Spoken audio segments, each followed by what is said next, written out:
Well, hello, EK Nation. Welcome to a new edition of This Week in Karting. It's episode 96, April 14th, 2026. And today's show presented by the Champions of the Future America Series.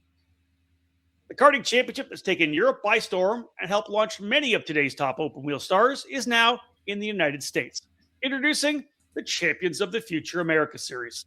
This 9-round championship spans January to September and competes at two premier Southwest facilities in California and Nevada, featuring a prize package of over $130,000. Visit championskartingamerica.com to learn more about the Champions of the Future America Series. All right, David Cole, back into it here, folks. My name is Rob Howden, as always. David joining me here, coming off a little bit of a vacation. Got a chance to go out west, press the reset button.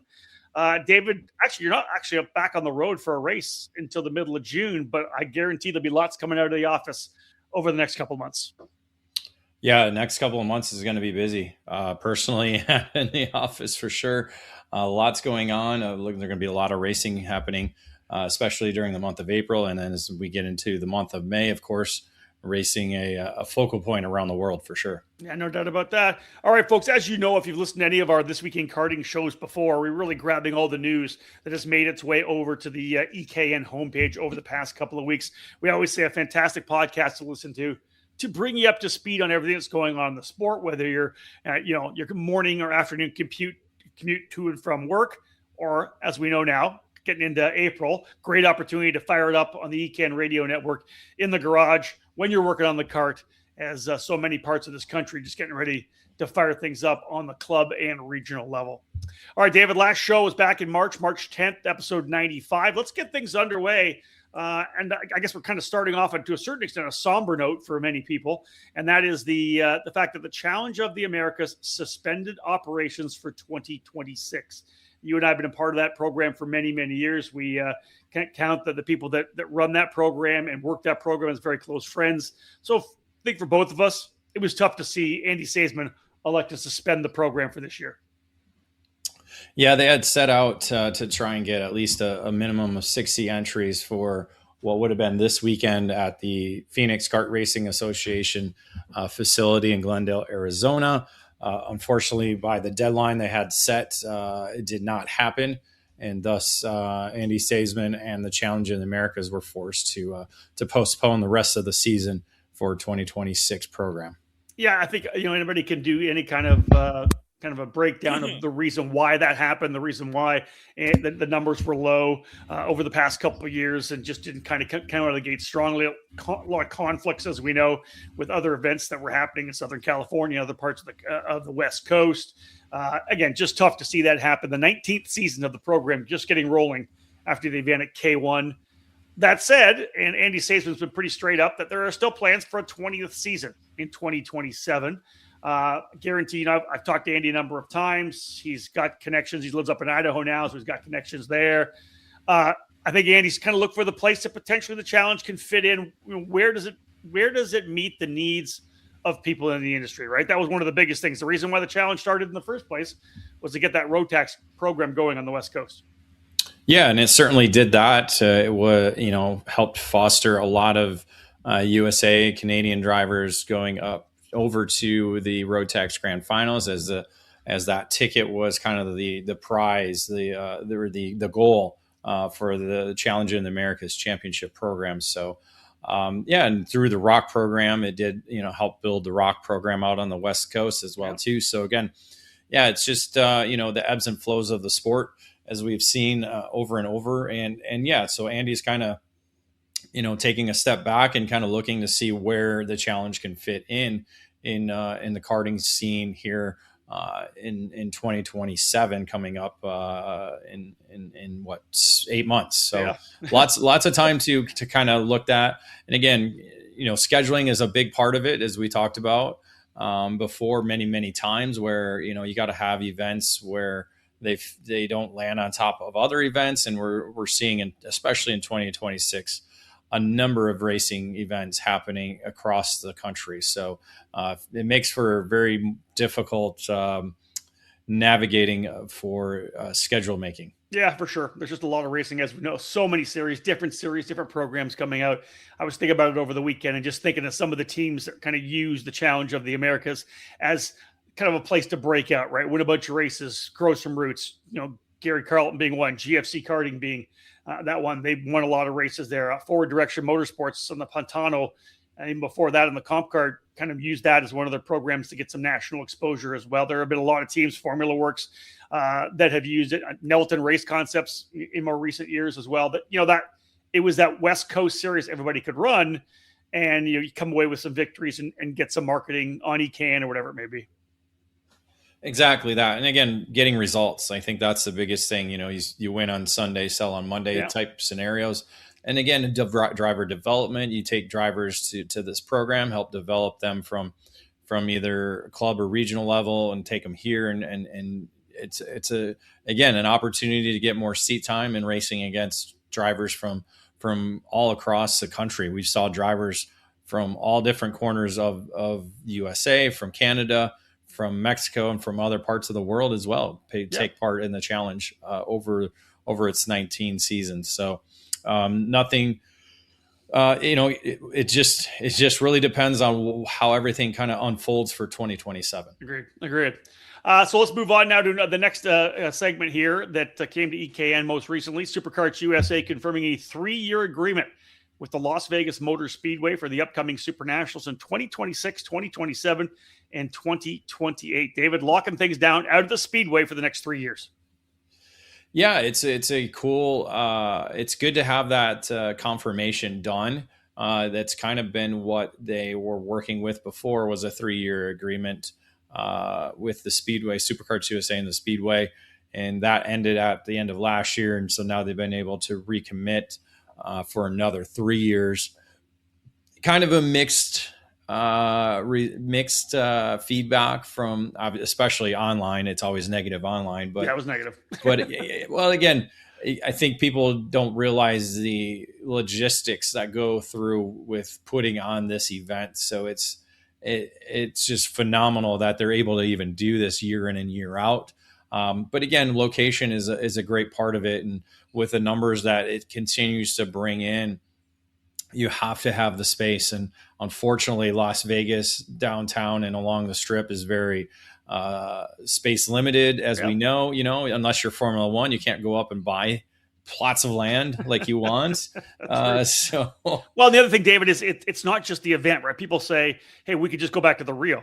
I don't even know that SCUSA could go back to the Rio. If they did, they may be able to shoehorn everybody in there. But that's what I'm talking about. There would be no hospitality areas, like tighten things down, because as we know, a major event, any major SCUSA event, some of these, the USPKS stars, these races with over 220, 230, 250 and up, you need a big paddock first and foremost. When you're talking 500 and something entries and all the teams and all the size, the footprint that is needed almost can't be found in Las Vegas anymore. It can't be. It really can't be, unless you're on the Formula One paddock, which, as we know, doing the Super Nats the week before the F1 race, that's unattainable. So that's exactly that. Yeah. That's kind of the hard part when trying to go back to the Rio, and that's kind of what I was alluding to, because again, you'd have to go basically a 10 by 10 space for each driver. With no trailer tents. It all have to be 10 by 10 tents for every driver, or, you kind of like what we did. If dating ourselves, the 2013 Rotax Grand Finals, everybody had a 10 by 10 space, and they didn't have a big, massive tent. They did it that way. So every driver had their own little space. And, you do that for what I think they had, maybe 230 entries, I think, at the time, or not the massive 300 drivers that they have now, but still, that's with the way the Rio is laid out, even with that extra space. If they were able to get that, it's just not feasible with the hospitality areas, the driver, rooms that they kind of have in some of these tents. It just doesn't match up. So you need a space like that. And fortunately, Las Vegas Motor Speedway has that. Yes, it's off the Strip, but it's still in Las Vegas. It's still temporary circuit. It's still great weather for the most part, except for the rain we had last year and some of the coldness we've had in the past. But yeah, again, hopefully with that rain system comes every 3 or 4 years, so it's gotten out of the system. And everybody's still staying in Las Vegas. Let's be real. You're still nightlifing it. You're going to the restaurants. It's still the Las Vegas experience. Yes, you don't walk out of your hotel to the paddock. You got to jump in the car. Yeah. You got to drive 20 minutes or whatever just to get to the speedway. That's the difference. Yeah, that's the allure of when it was at the Rios. You just walk out, and I do understand that, and I go along with it. Like, it was nice. We didn't have that long drive going out, but again, you don't have to stay in downtown Las Vegas. There's plenty of options that are just regular hotels or maybe a casino nearby that's a little bit closer. So it's not that full Vegas experience, but again, in order to host an event that's this large, that has outgrown any other event in the world, that's the way you have to do it. So SuperNats 29 coming up this year, November 11th to the 15th. And actually, they've locked down next year's as well for November 10th to the 14th. We'll get to that in a second. They also, again, going back to the Westgate Las Vegas Resort Casino for the host hotel for SuperNats 29. Pre-registration getting rolling August the 5th. We know how quickly some of these categories sell out if they do lock things down. So be ready to go on August 5th. Lock that down on your calendar. And David, so last week we got the rundown of, I think it was Friday, we got the 3-year agreement, Las Vegas Motor Speedway announcement. Actually, just this morning, you and I getting rolling here, fire it up on Facebook. There it is. The 2027 schedule actually released as well already. Yeah, shocking. Again, we're in the month. It gets earlier and earlier every year. Not sure why that is, but Supercarts USA decided to pull the trigger. We didn't even know it was kind of just a social media thing. So kind of caught us off guard with that. And so, yeah, they've locked in the schedule for next year, which is going to include obviously the SCUSA Winter Series, will include the Pro Tour as well, and of course Super Nationals 30, which will be November 10th through the 14th. The big part that was part of their post was they're going to continue their collaboration with Race Rotax and Karting Solutions Group, and so unofficially their dates will be, the Rotax weekends will be after each SCUSA weekend. So essentially we're going to have 5 different events for SCUSA, 5 different events for the Rotax program or RMC program, which would be the RMC Winter Trophy. That'll be January and February. And then you have the America's Trophy, which is going to be in April and June. And then the America's Trophy Final, which will be in July, I guess August. I didn't even look at the dates to see, but it's the weekend after the Summer Nationals. Yeah. So yeah, that collaboration is going to continue. So we'll wait to get the official wording from Race Rotax and Karting Solutions Group on that. But yeah, already setting the schedule. Essentially, it's the same. They are moving the Winter Nationals back into April, so it's going to be April 9 through 11. The Spring Nationals continuing June for June 11th through the 13th, and as I said, Summer Nationals in July. So not much change there, other than the Winter Nationals. But locking them down, right? Calendar first kind of a shot across the bow to get dates locked down on the calendar. I'm sure a number of the organizations will now move to follow to try to get on that schedule as well. All right, into our first break, folks. When we get back, some news coming out of Karting news. Actually, we made a cool announcement last week. We'll hit on that as well. We'll talk about 4Cycle in this next segment.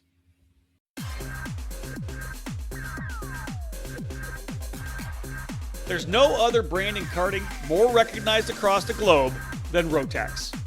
Race Rotax is proud to provide a platform for Rotaxians to compete across the U.S., from the grassroots level all the way to the international stage, featuring the Rotax Max Challenge Grand Finals.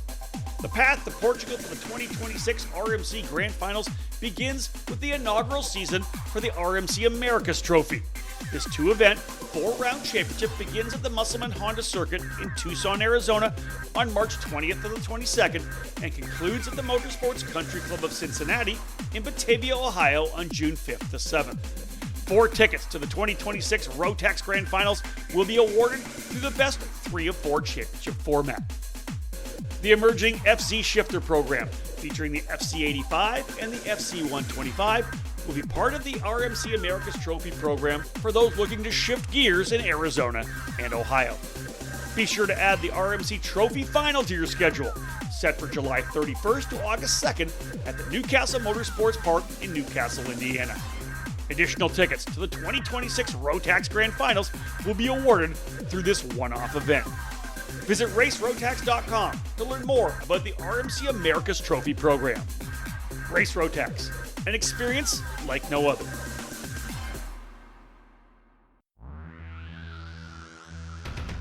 CRG is one of the most iconic brands in the world of karting with a never-ending focus on winning. Kart CRG USA is the North American distributor for all CRG products. Based outside of Houston, Texas, Kart CRG USA supports CRG dealers across the continent, reaching every corner of North America.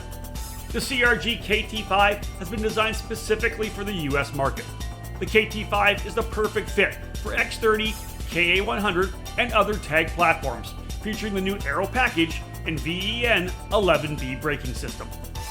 For cadet drivers, the CRG Black Beer continues to log in victories and championships across the globe, and is utilized in both 2-cycle and 4-cycle competition here in North America. Longtime CRG drivers will be happy to know the CRG Road Rebel, the standard in quality and performance, continues its excellence for those in the shifter kart ranks. The CRG FS4 chassis is the ideal choice for racers in Briggs & Stratton competition, with numerous podium results across classes at the CKNA divisional and national events. From pure racing to karting entertainment, many tracks, both indoor and outdoor, have made the switch to the CRG Centurion rental kart line. 5 different models for both gas-powered or electric engines can fit any track's needs for a new rental kart fleet. Kart CRG USA has a full inventory of rental karts available for new and existing facilities. For more information on the CRG product line, head to kartcrgusa.com, or to inquire about a North American dealer near you, please email us at sales@kartcrg.com. Welcome back to episode 96 of This Week in Karting here on the EKN Radio Network. Rob Howden here alongside David Cole. And David, you were actually on vacation last week, but we had talked about it. We had a bunch of meetings, so you were part of all that program. But yeah, we essentially came out with some news that we were going to be teaming up with Cup Karts North America as their official media partner for 2026 and beyond. Excited with this new program, this new partnership with CKNA. Yeah, we've been trying to work with Cup Karts and have over. I can't even remember back when it began. It's been a while. Obviously the Grand Nationals, I think this is coming up, will be 10. So we've been kind of working that with them for at least 10 years. We've known Greg from Cup Karts for a long time, racing at Rock Island with him. So there's a good relationship there. So kind of more of a business relationship, and help trying to further expand kind of their reach in terms of coverage, but also human interest stories. We're looking at starting a podcast series and then continuing with some race reports as well. They have their own social media accounts. We have kind of a different avenue that we can help kind of promote the program a little bit further than what they've been able to do. Again, they have 18 different races throughout a racing season. So they're busy putting on races and don't really have that fuel or the energy to be able to do all the extras that we can actually provide for them. Yeah, I think it allows us to kind of do what we do best. They do what they do best, and we do what we do best, and that's editorial coverage. The content, whether it's stories, podcasting, race reports, whatever it may be. We're going to be able to bring a lot of what we do best to our partnership, and really excited about it. And I know that Greg Jasperson, Brett Spouty, Gerald Casey up in Canada, we all kind of sat down and met together. We're all excited about it, all pushing in the same direction. You and I are big CKNA fans. We're big fans, first and foremost, of the Briggs & Stratton 206 program, have been, David, since that was first launched. We watched as it kind of pressed the reset button on 4-cycle racing and the foundation of the sport in the U.S. It's grown so much over the last number of years. CKNA Grand Nationals continues to set new records. And in my mind, obviously one of the top 2 or 3 races each year now. For 4-cycle drivers, the number 1. So excited to put all this together. And of course, we're going to lean into not only the CKNA national coverage, but the divisionals as well. CKNA South, North. You're going to hear a lot about us talking about the Canadian Four Cycle Nationals, which is breaking number records. They're already well over 200 entries for that event on May 15th to 17th. We're going to hook up with Gerald Casely for some information on that. But first and foremost, just a couple of weeks away, they go racing at Music City Kartplex down in Shelbyville, Tennessee on April 23rd to 26th. The CKNA North Series, David, starting off at a iconic track in Camden, Ohio, G&J Kartways on the opening weekend of May. I mentioned the Four Cycle Nationals, and then the CKNA South Series caps off May 29th to 31st at Bushnell Motorsports Park. Just the bottom line is, folks, if you're a CKNA driver, we're going to be here for you. There's going to be a lot of great stories coming out of the community.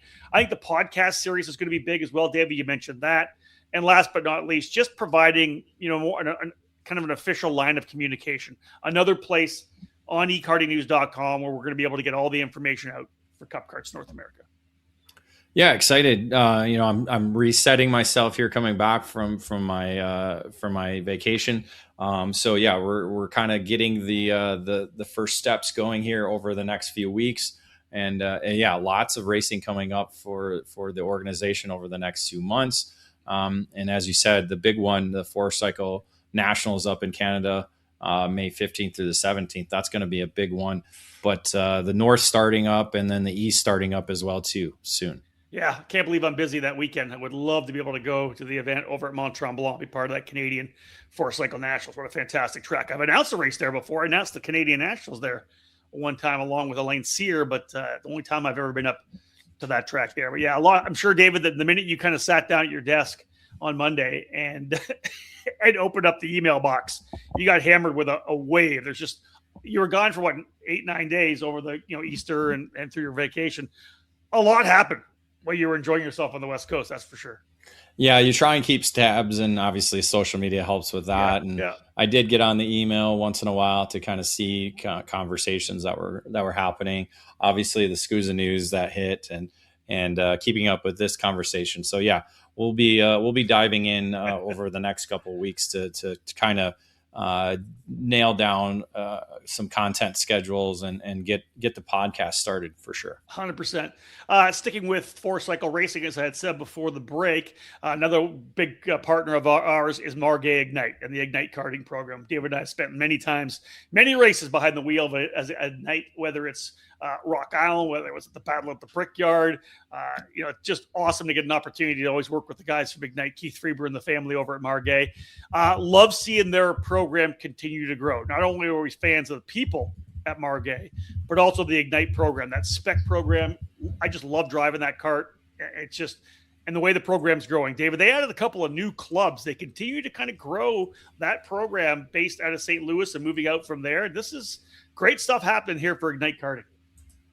No, it really is, to be able to add 2 new clubs to their program, Kansas City Karting Association and the JRP Speedway in Tulsa, Oklahoma, hitting 2 new states. Well, not necessarily new. Missouri, I guess, is technically the home of Margay, but it's on the other side of Missouri. So you kind of call it Kansas, but not really Kansas. So yeah, it's Kansas City has a number of karters. It's the former home of Russell Karting Specialties, for those who remember that major company that were a big part of karting history. But they'll be adding Ignite Senior and Ignite Junior to their club program, while the JRP program in Tulsa will be adding Ignite Senior for the 2026 season. Yeah, great stuff. For the 13th season of Ignite Karting, it's wild to think it's been around for 13 years. So many great races. 8 club programs in 6 different states. I'm always the guy that talks about just that little bit of steady improvement, right? That steady growth. And shout out to Zach and Keith and everybody at Margay for growing that Ignite program. And I think it's going to bring more and more people into the level on the club level, which means more people running in the Ignite Challenge, which means more people running in the Ignite Majors. As they grow their base, David, it's just going to help and filter drivers up to the major events. Exactly. And again, their Ignite program is really about getting people off the couch and into the seat. That's really what it boils down to. It's a great, simple spec program that people who could have no idea what karting or racing is all about jump into this program and be able to develop themselves as a driver and understand the ins and outs of being a karter and becoming fast behind the wheel. So it's a great opportunity for that. We talk about it every time we get in the seat. We don't drive enough to be able to be very competitive, but we kind of have that knowledge and know about from the decades of karting that we've done. Yeah. So it's good to always hop in an Ignite program and know, hey, it's up to me in order to be fast, because I know this spec package that everybody's running is going to be the same for everybody. Exactly. Everybody on the Margate chassis, Briggs engine, Hoosier tires. Just incredible program. Let's move to another program in four-cycle racing that continues to grow as well, and that's the Tillotson T4 USA program. They launched a new Eastern Cup Series that's going to have races on the East Coast. Kicks things off at Music City Kartplex. We already mentioned that track down in Tennessee. The T4 US Eastern Cup will be part of the Music City Kartplex's Rhythm and Race Championship, powered by Podium One Racing. That event is on April the 18th. Macron Motorsports offering some Arrive and Drive T4 packages for those of you who maybe do not have a T4 package. If you want to get a chance to check out the Music City Kartplex and check out the T4 program, I got a chance to drive one a couple of years ago down at T4 Kartplex. Ton of fun to drive. Quite a bit more horsepower than the Briggs 206. It was kind of a different ride. And then, of course, they're back at it again as well, June the 21st at Lorain, Ohio Kartplex, and July 5th at the Orlando Kart Center. So, yeah, new Eastern program for Tillotson T4. Yeah, the program continues to expand here in the USA. The T4 Nations Cup, which is kind of their grand finals of the season, it continues to grow year in and year out, based in Valencia, Spain, bringing in drivers from all over the world. So it's another platform for drivers to be able to go internationally and race. And again, a spec program. I know when the engine first started coming in, it really became about kind of a step above the Briggs because of the horsepower is a little bit bigger. Yep. Now it's really focusing more on the whole spec program, very similar to the Ignite program, where everybody's on the same chassis, same machine, same tires, and again, the ability to kind of compete against one another and put the emphasis on the driver. That's it, 100%. All right, after another break, when we get back, we'll go over a lot of the EKN editorial that made its way to the homepage. If you didn't get a chance to look at it, David will kind of go through all the effort that he put to get content out. After that break, we'll come back and do another What's Hot, the latest topics in the sport of karting. We're going to talk pushback bumpers pretty soon, so stay tuned for that as well.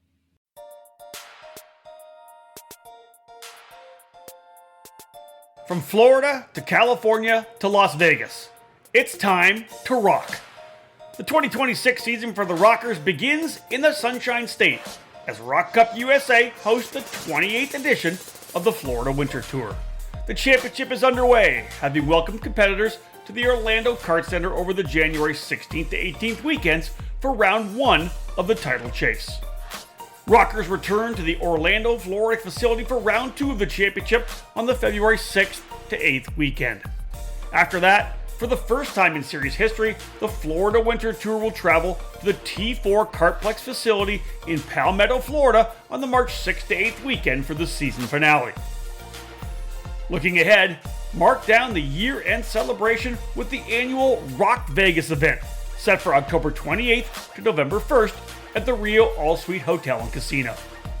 Rock Sonoma returns in 2026 with its two championship format. Take part in the Triple Crown 1 program from March to May, with the second Triple Crown Championship competing from June to September. There'll be different track layouts, Rock Vegas tickets, and much more available at Rock Sonoma. Visit rockcupusa.com for all the details and information surrounding the Florida Winter Tour, Rock Vegas, Rock Sonoma, and much more.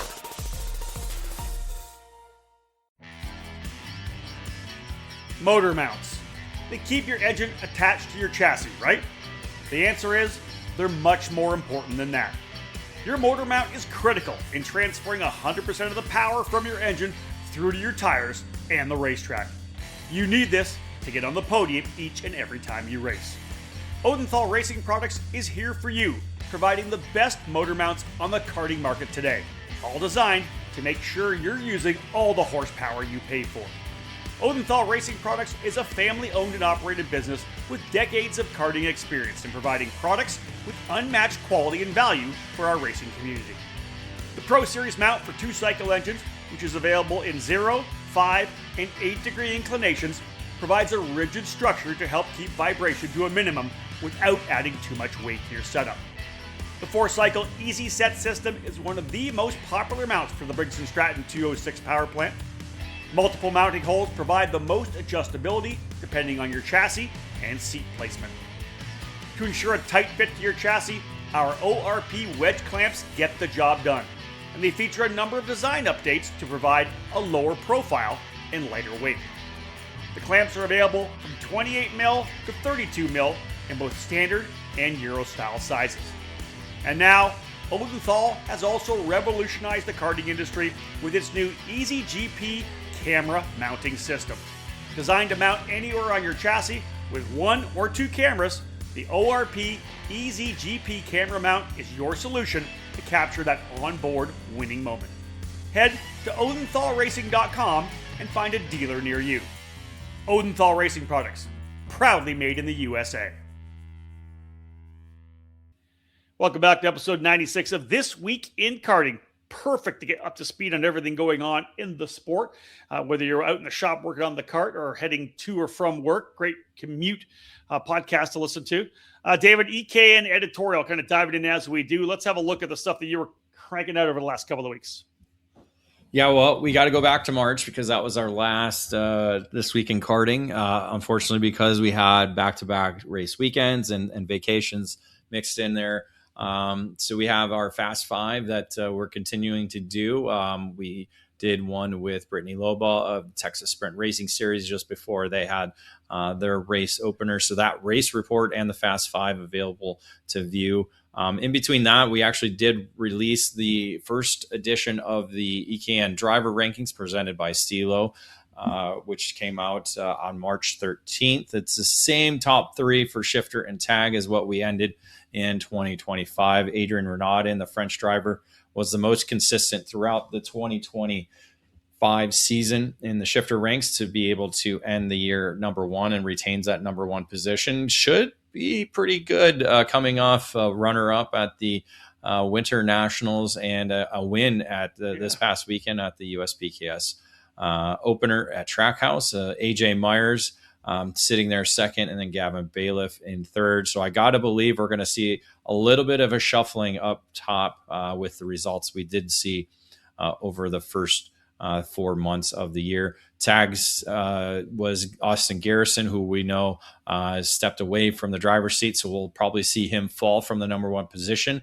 So who's going to replace him? Will it be Gus Lawrence, who sits second, or Caden McQueen, who sits third? Or could it be somebody else that slides up and takes over the number 1 spot? Paulie Massimino's been good through Q1. That's a possibility. It's a possibility as well, too. So, yeah, lots to kind of unfold. We're actually going to do a new release of the driver rankings here next week. Dave, I'm going to jump ahead one here real quickly. You did a product spotlight with PKT, our friends at Performance Karting Technologies, or Precision Karting Technologies, rather.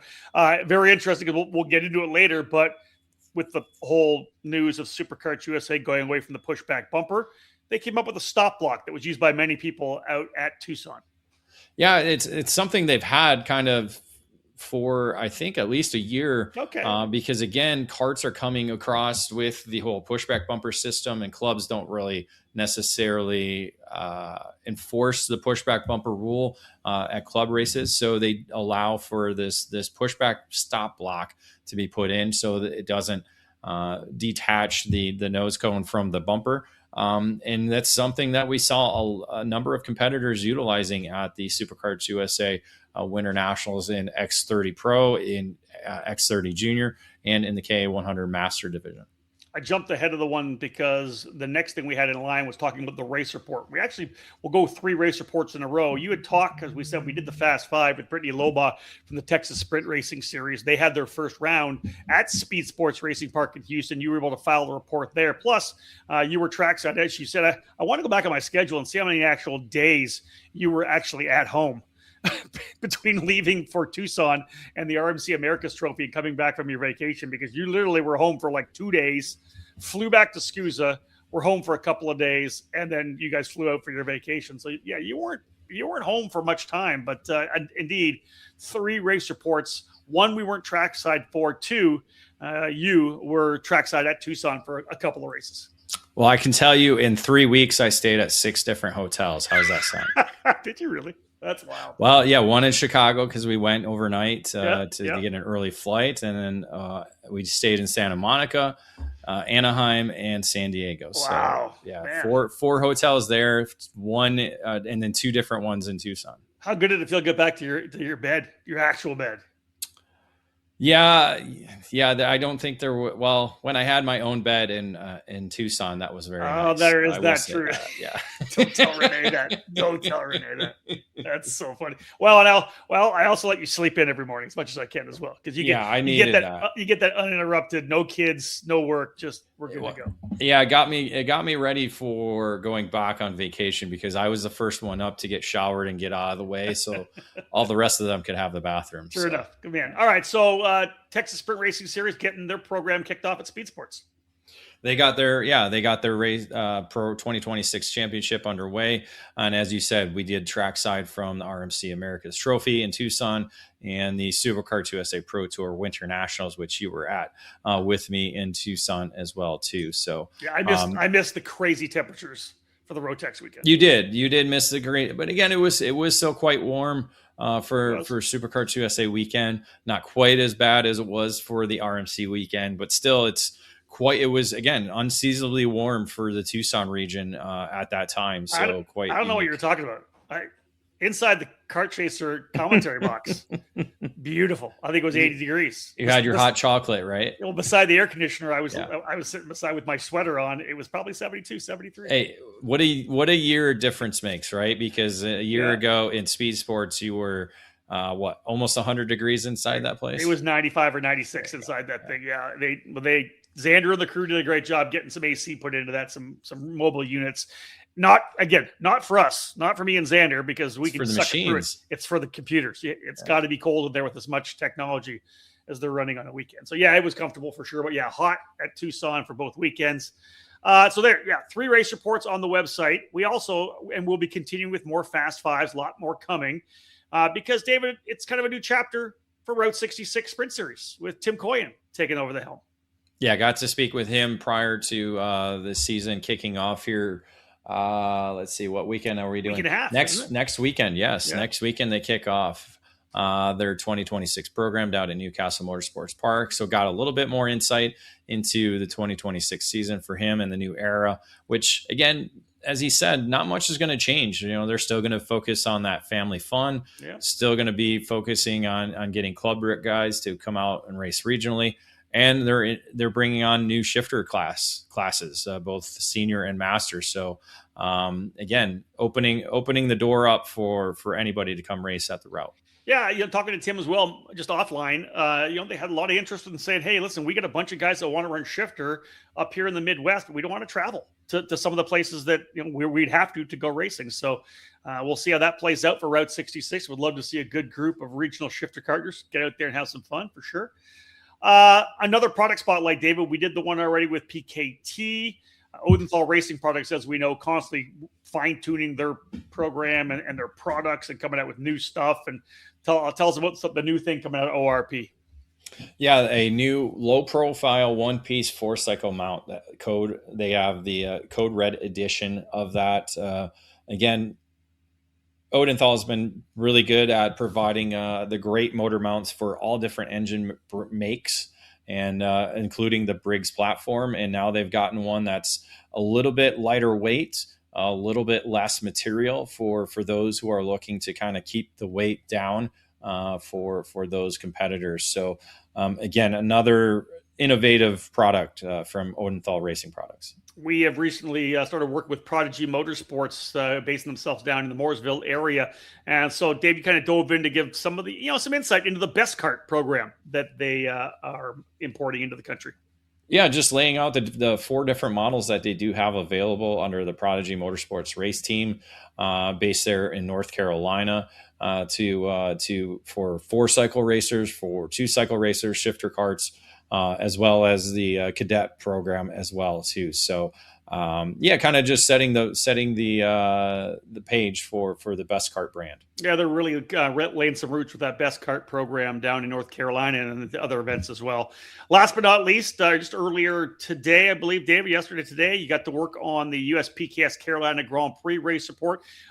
With your vacation and my prior obligations, neither of us were able to get down to Trackhouse to cover the event trackside this time around. But you filed a report earlier today about the opening round of the USPKS. Yeah, I missed another good one. Over 200 entries for the 10 categories they did have competing. They brought back shifter ranks, inaugural time for the shifter master, I think is what they're calling it, category. X30 Pro saw Paulie Massimino take the win. And then, as we talked about before, Adrian Renaudin taking the victory in pro shifters. So, so catch that race report. And I might put together a little info or a little background info because, again, this is the 14th season for the USPKS. Every year they've raced at what was the Mooresville Motorplex, became the GoPro Motorplex, and now is Trackhouse Motorplex. So look for that on social media this week. Yeah, definitely a core part of the USPKS is that event at Trackhouse. Off to our next break when we come back, and we're getting close to the end of this. When we come back, though, David and I will dive into one of the latest sports topics, in the sport of karting here in the U.S., and that is the future of the pushback bumper. Stay tuned. More to come. Are you a club racer looking for that next challenge or a driver searching for more racing? Look no further than the leading karting series in the Midwest. The Route 66 Sprint Series is focused on providing a fun family atmosphere while also offering a perfect stepping stone for those at a club level looking to take their racing to the next phase. With 11 different classes, the Route 66 Sprint Series has racing for all ages, utilizing IAME and Briggs & Stratton engines along with their new shifter categories for senior and master drivers. The 4-event Route 66 Sprint Series calendar has stopped at some of the Midwest's finest karting facilities. Kicking off the season in April will be the Newcastle Motorsports Park in Indiana before traveling to the recently repaved Norway Motorsports Park in Illinois this June. The month of July takes the program to Millwright Raceway, the home of the Badger Karting Club, before setting up for the series finale at the historic Road America facility and the Briggs & Stratton Motorplex in August. Whether you're trying to make the step up to regional racing or a seasoned pro of the sport, the Route 66 Sprint Series is right for you. For more information, go to Route66karting.com and find us on social media at Route 66 Sprint Series.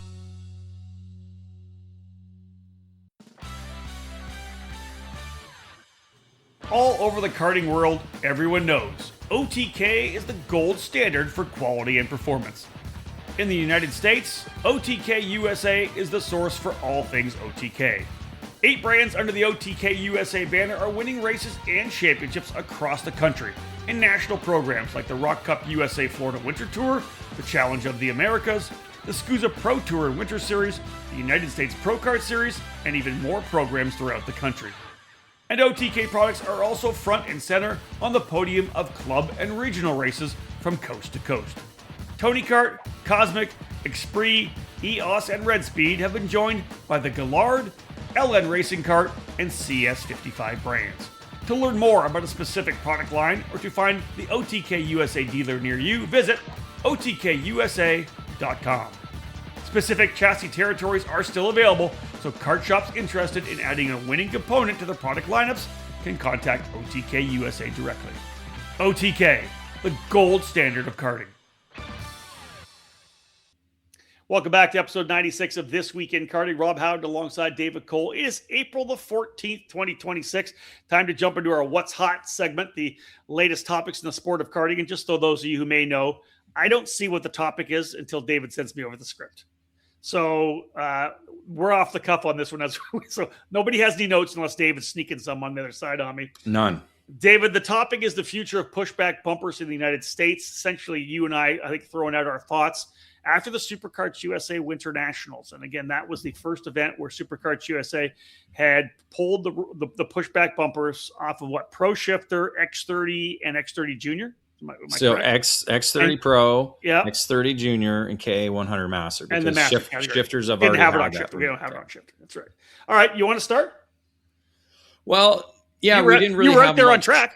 We didn't have really much time because of vacation for me to really kind of go over this. So I thought I'd bring it back. And again, always got to come up with some unique topic to discuss here in our What's Hot section.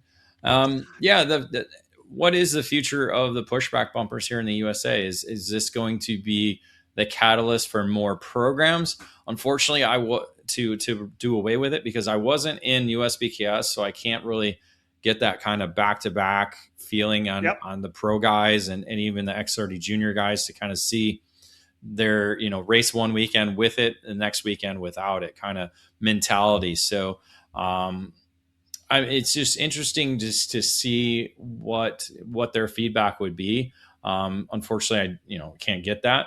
Personally, for me, I thought the Winter Nationals went great in terms of that. I think the pro drivers were the only really major issues, which shouldn't be the problem. We had a lot of guys in that category get overzealous there at the starts. And again, that's really what the pushback bumper is there to kind of prevent, is the less percentage moves that you do get at the start. And so that's where we did have issues, I think, in the pro category. All the other categories had great starts. Masters really don't have any issues there. And I thought the racing was good without the pushback. You had guys making a little bit of contact, which we keep talking about it, Rob. They keep adding more and more plastic to these carts. They're essentially becoming rental carts. Yeah. And so contact's going to happen. And that's kind of the result of it. When you start adding more things that you can hit, people are going to hit it. We've seen it over and over again. Yeah, well, the rear bumpers allow you to lean on the rear bumpers, right? You and I go back to when you and I were racing in the 90s and 2000s, and there wasn't a full width rear bumper. If you leaned on a guy, you had to lean on that little bumper between the frame rails. You couldn't go anywhere near the rear tires. Now, here I'll kind of base off what you said. The pushback bumpers came, I think, primarily because of what we saw in the starts. For a while there in the early teens, late 2000s, early teens, our starts became ridiculous. Super Nationals were ridiculous. You use the word lower percentage moves. I'll just say flat out stupid moves, dumbass moves.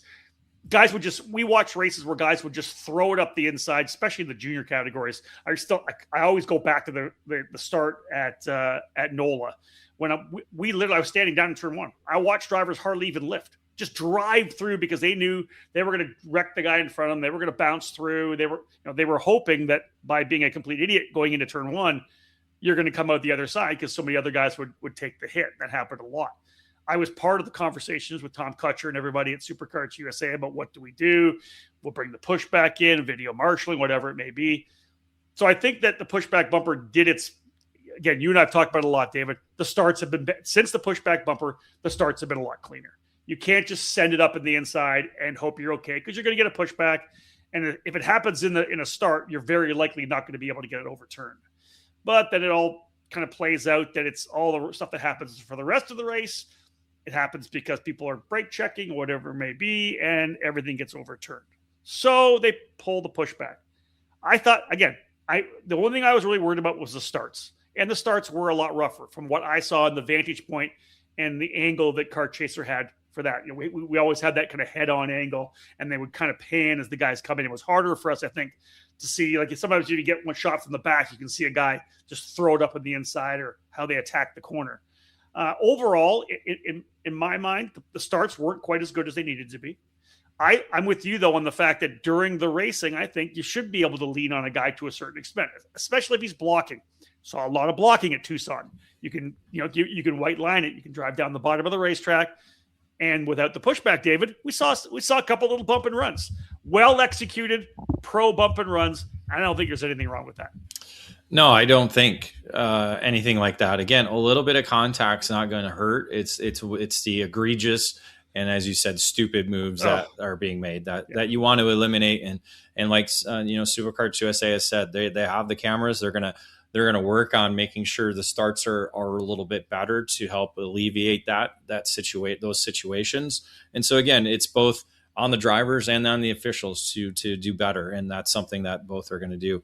My next question, hold on. I want to go back to one thing before we go to this next question, and that's what happened. Right, end of Tucson. Again, you and I weren't at USPKS, the track house, to get more information, but Xander and I talked about it as well with Caleb, and it was a situation where people were already calling for getting the pushback bumpers back, and in my mind, and I said it straight out then too. I go, no, you do this all year long, because when the minute you get rid of the pushbacks, now the race officials have to penalize for moves, right? If you take somebody out because into turn one you wreck somebody, you have to give time for the race officials and the video marshaling to settle in to catch all that stuff. Because if you pull back the pushback, get rid of the pushbacks, because really the only pushbacks we get, 90% were getting overturned because they were happening with like I said, brake lockups or somebody else getting caught up in an incident.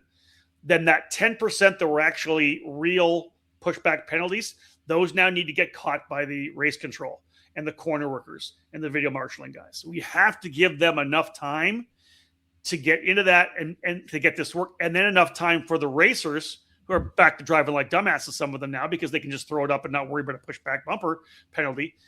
The penalties have to come down so that the penalty that they get, the damage they get from driving like an idiot, is going to stop them from doing it. If you don't give enough time for the penalties to change the driver's mentality, you're wasting your time anyways. And that's where I always said that the minute they got rid of these pushback bumpers, I thought the race director should have came down hardcore on anybody who took somebody out. Not 2 positions, not 5 seconds, 10 positions. Or, David, we've been around long enough. You remember what it used to be like in the 2000s? You take somebody out of the race, you finish behind them. We don't do that anymore. And again, this is, and we'll do the second part on our next This Week in Karting. Actually, I'm getting close on time. Because the problem with the penalty situation is they have it mapped out. So yes, they can go off script and not do the scripted penalties. So that again is something that, like you said, the officials have to work on this. This isn't something that's going to fix itself over one weekend. When you remove the pushback, they need their time to be able to understand and again learn how to monitor the race starts again, because it's been a while. It's been since 2017 that we've been able to do this. So that's part of the. So it's like I said, it's on both the drivers and the officials. Yeah, I agree with you on that. All right, folks, we're going to go to one more quick break. When we come back, we'll just let you know where our next event is.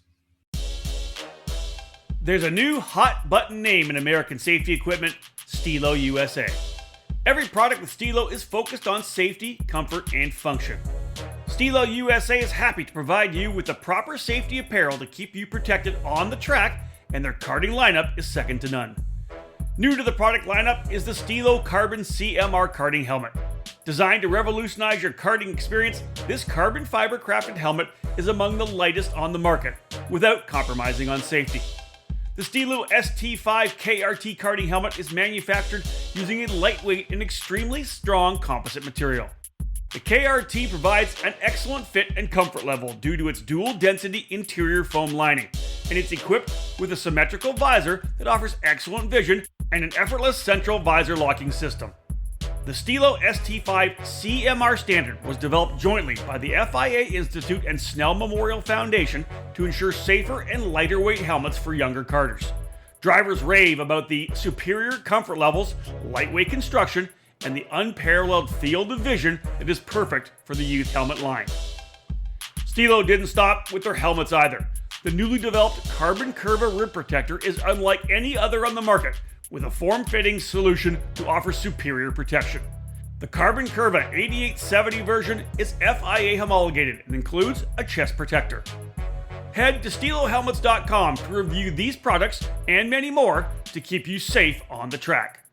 Stilo, any competition, one helmet.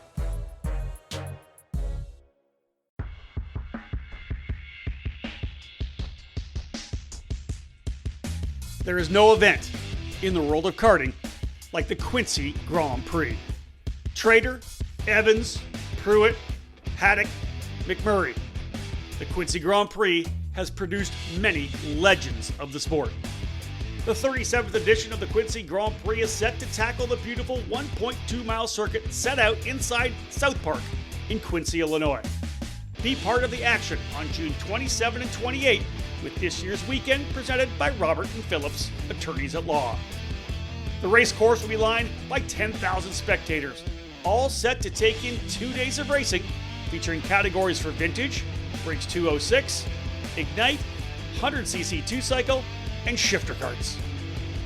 Several special activities will take place over the weekend, on and off the track, with karting as the headline show.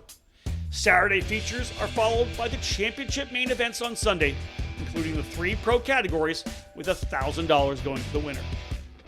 Registration is now open, so don't wait. Enter now at QuincyGrandPrix.com and become legendary. We'll see you at the park.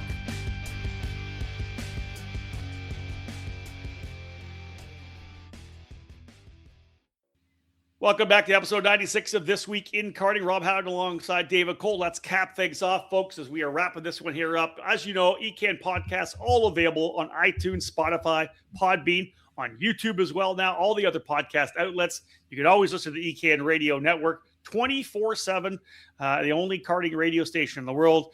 And David, let's wrap this thing up. Where are we going to be? It's a ways from now before you're back on the road. Yeah, well, first we'll do coverage from the RMC America's Trophy finale, which will be at the Motorsports Country Club of Cincinnati in Batavia, Ohio, on June 5th through the 7th. I won't be able to attend for family activities.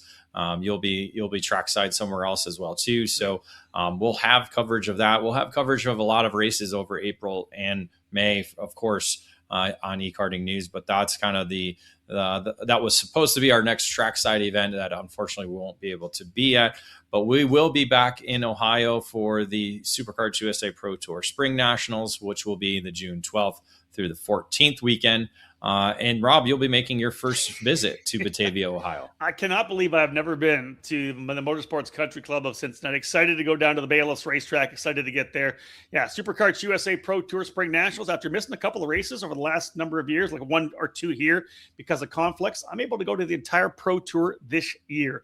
Looking forward to that for sure. Getting down to MCC for the first time. But as David said, very busy. Even though we're not on the road to any of the races until the middle of June, so much happening in the sport of karting. Being at home is going to allow us to knock out more of these podcasts like This Week in Karting, more face-to-face shows. It's tough for us when we're on the road so much, trying to get work done between events to be able to put out more content. So excited about the amount of stuff that we should be able to do here. So indeed, folks, stay with us. We've got lots of coming over the next couple of weeks. But this wraps things up for episode 96 of This Week in Karting. Thank you so much again for tuning in. On behalf of David Cole, my name's Rob Howden. Bye for now.